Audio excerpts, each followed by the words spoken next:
ফিলিস্তিনের গাজা উপত্যকার একটি স্কুলে ইসরায়েলি বোমা হামলায় নিহত হয়েছে শতাধিক ফিলিস্তিনি।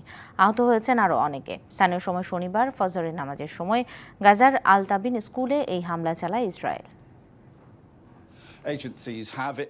ফিলিস্তিনের অবরুদ্ধ ভূখণ্ড গাজায় একের পর এক স্কুলে নৃশংস হামলা চালিয়ে যাচ্ছে ইসরায়েল। গেল মাসে মধ্য গাজার নুসেইরাত শরণার্থী শিবিরের আল জাউনি স্কুল এবং চলতি মাসের শুরুতে গাজা সিটির শেখ রাদওয়ান এলাকার হামামা স্কুলে হামলার পর এবার বাস্তুচ্যুতদের আশ্রয়কেন্দ্র স্কুল আল তাবিনে বোমা হামলা চালালো ইসরায়েল।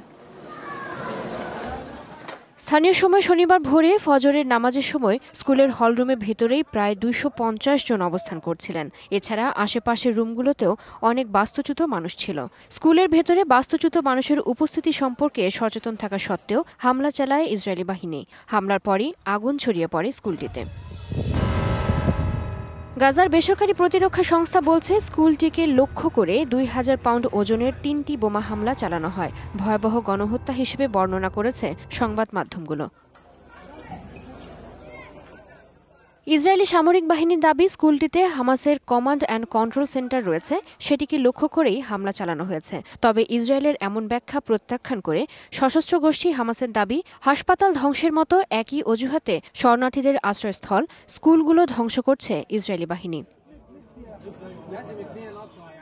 গেল 10 মাস ধরে গাজায় ইসরায়েলি হামলায় এখনো পর্যন্ত নিহত হয়েছে প্রায় 40,000 ফিলিস্তিনি। আহত হয়েছে প্রায় 92,000 মানুষ।